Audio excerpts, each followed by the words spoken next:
Hello everybody, this is Bugsy here, and we're going to be talking about the Broly movie because I finally saw it, and it's fucking amazing and fucking beautiful and Okay, before I begin this review, remember, regardless on how we all feel about the voice actors, I'm going to judge them not on their personal shit, about the performance that they had. Again, again, I know we don't like, I know a lot of us don't like them personally right now because of what they're doing and attacking the fans. Like I don't like again. I don't care if you side if you don't stand with Vic or not, but attacking the fans is something I don't tolerate. Okay, I don't tolerate it. I don't tolerate it. I don't tolerate Monica Rial. I don't tolerate Sean Jamal. I don't tolerate Chris Sabat attacking these fans just because they want to stand with Vic Mignogna. That's kind of fucked up. I don't care what any of you voice actors have to say. That's still fucked up. Because we're all entitled to our opinion, whether they be wrong or right in the eyes of people. But with that said, I'm gonna be judging you guys' performances accordingly. Okay, putting my own personal bias out for a moment. So we start the movie with like we see a little bit of Planet Vegeta. We see a little Planet Vegeta. We see Frieza and we see Frieza and Lord and King Cole coming there. And they get this. We get the spiel about how King Cole basically gave the position of Emperor to Frieza, and yeah, pretty much it goes how you expect it to. Though we do see how Broly basically was born in a pod. Well, I guess like little Saiyan babies are always in pods. Personally, I don't mind this. A lot of people are like, but Bugsy, this is from Dragon Ball Minus. I don't mind it. It's canon, okay? It's canon now, alright? I'm cool with it. But but yeah. But yeah, free but yeah. The one part that got to me, more so than Broly in a minute, was the fact that freaking Gine and Bardock basically take Goku and they put him in a little sand pod and have him go to Earth. And basically when Gine said don't forget us, I was like, oh, he does though. He does forget you. He does. Jesus. So we've got a Superman backstory. Well, yeah, that's partially what Dragon Ball Minus kind of did, and now it's kind of canon to the main story. A lot of people don't like this, but Bardock still goes out the same way.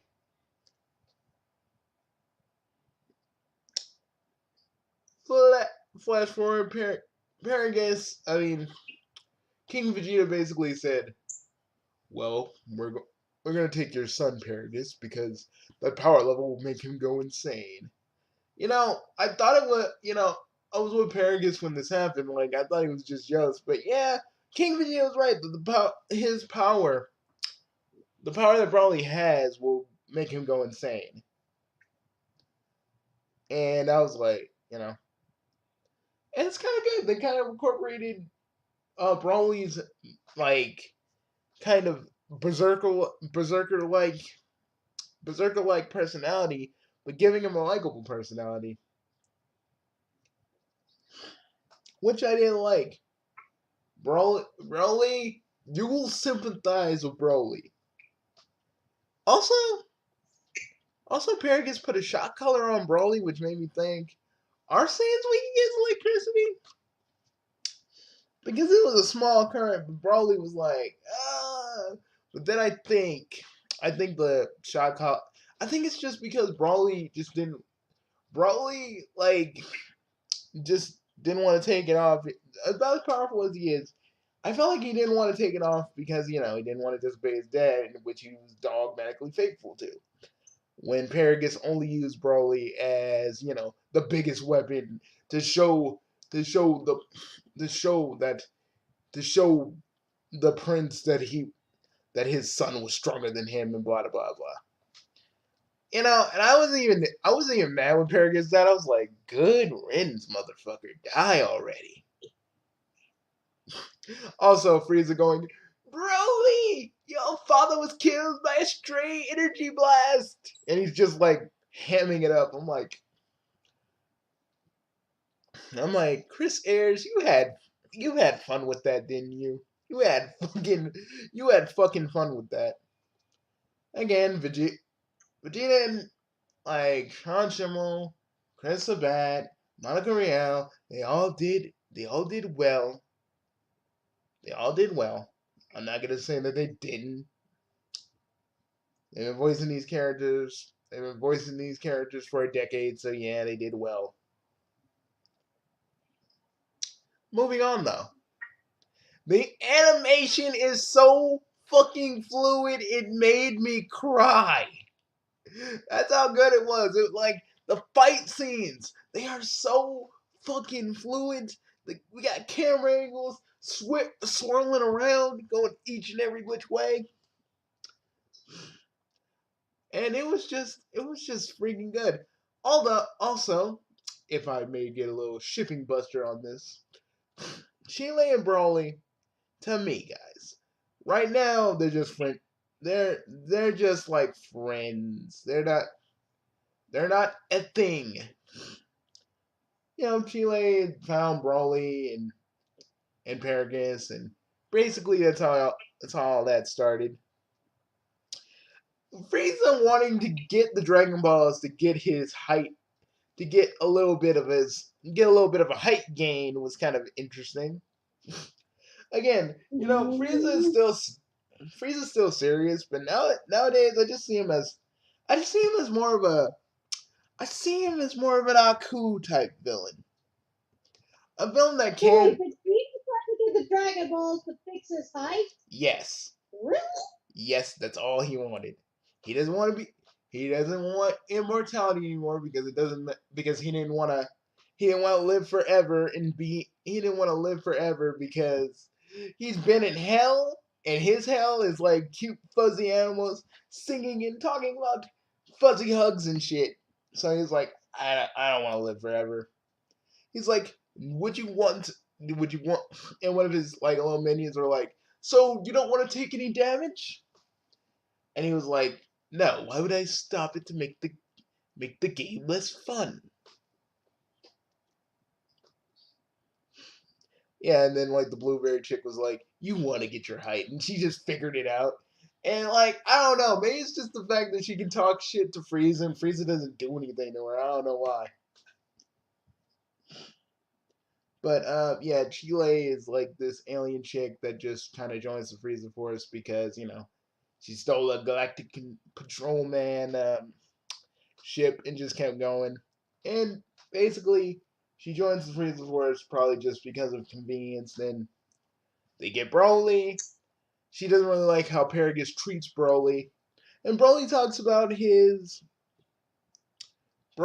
actually talked about his experience on that one planet. And yeah, how he had like a a kind of cat like grass thing as a pet. Which again, Broly Broly in this is more innocent. Like gone are Broly going, I'll kill you, Kakarot. He doesn't even know Goku, which I kinda like. Because the one thing about Broly, is the fact that yeah, he got mad at Goku for crying when they were kids. And I always thought that was kind of stupid. But the fact that no, but the fact that Broly was like whooping the shit out of whooping the shit out of Goku and Vegeta, I thought was pretty interesting. And they were at their highest. They were at the highest they could be. Except I think Goku used Super Saiyan Blue and Kaioken. Either way, Broly was kicking their asses until they both fused. Again, Vegeta got all like, "I'd rather die," and I was like, "Oh shit!" Vegeta got tsundere for a minute.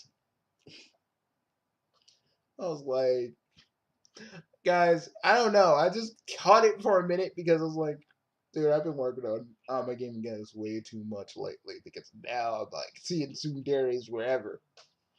That's weird. But yeah, the fight was Like good. that, sorry.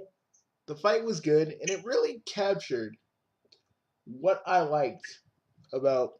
It really recaptured what I really liked about the first Broly movie. But it did it in a way that made more sense. Broly wasn't a hulking behemoth that this immovable enemy that the that Goku and the others can defeat. He was just kind of a sad person who just has like a childlike innocence to him.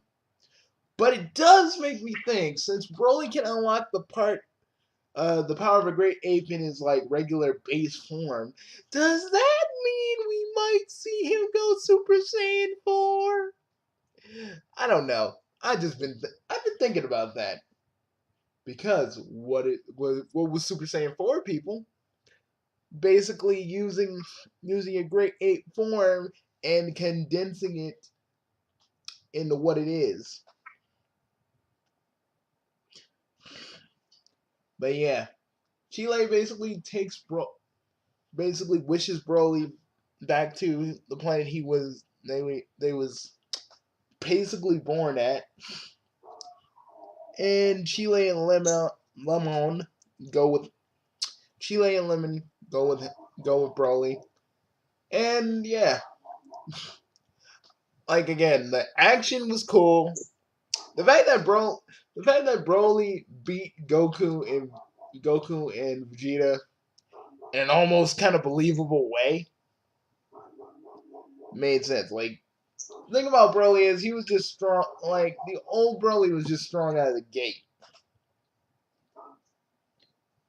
and it was just interesting to see this version of Broly. I liked it,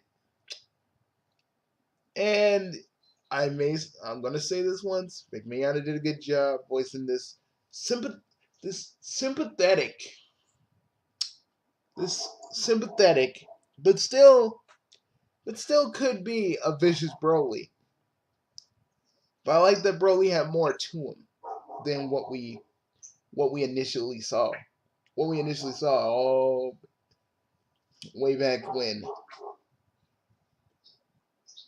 And yeah, I kind of felt bad for Broly. And back in the day, I was fucking terrified of Broly. I always had nightmares of like if he was real. Oh yeah, let's just say I had a lot of very messed up nightmares about that.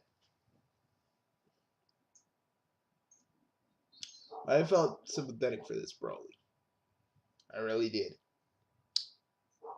And yeah, that was Dragon Ball Super Broly. I liked it. We had a lot of good jokes mixed with the action, and it was pretty good. Pretty good, I should say.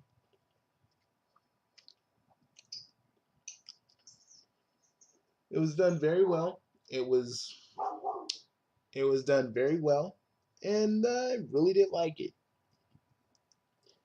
Again, regardless of how I feel about half of the members of the voice cast, again, putting it aside.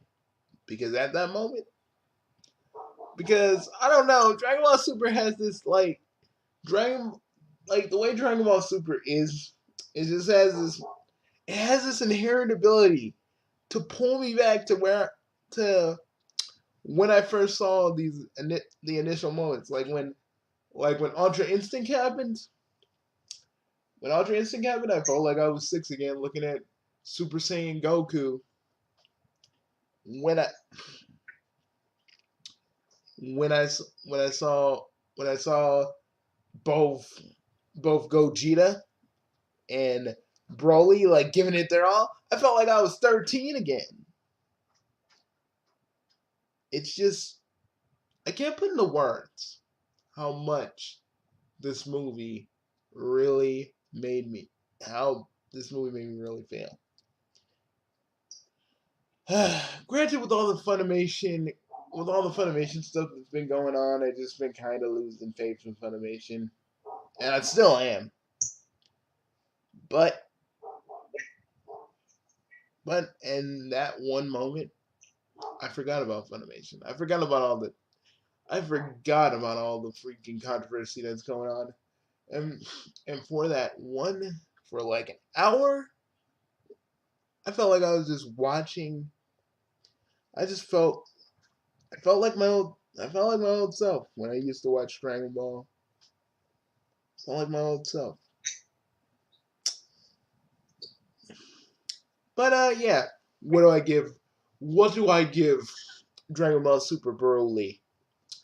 Well, I give it a good, I give it a good 10 out of 10. And this is my rating, not anybody else's. If you wanna fight me about it, okay. But listen, this is my rating. This is how I feel. This is how I feel like it came across, and it was good. But again, for all you guys are saying that Chile and Broly are better than Bulma and Vegeta or Goku and Chi-Chi. Now, if you say it's better than Goku and Chi-Chi, okay, not like yeah, Goku and Chi-Chi's relationship is well, for lack of a better term. Questionable. What'd you say? What'd you say? Questionable. Yeah, questionable. I would say it's kind of horrible. It kind of makes me think that Chi-Chi never really like actually really wondered why Goku ever had a tail and blah blah blah blah blah blah blah and a lot of things. But I'll save that. I'll save that for another video. But yeah, Chile and Brawly, they're friends right now. I think they will probably be more, but saying that's better than Bulma and Vegeta. Mm, Yeah, I don't see that, guys. I don't see that. It's mm. good. It's good. It can develop into something, but you guys are trying to force something that ain't there yet. But we'll see. Because we all know Dragon Ball Super is coming back. And I'm ready for it. And I'm gonna be reading the manga. So expect some manga reviews in the future. Anyway, peace. I'll see you later. Bye guys.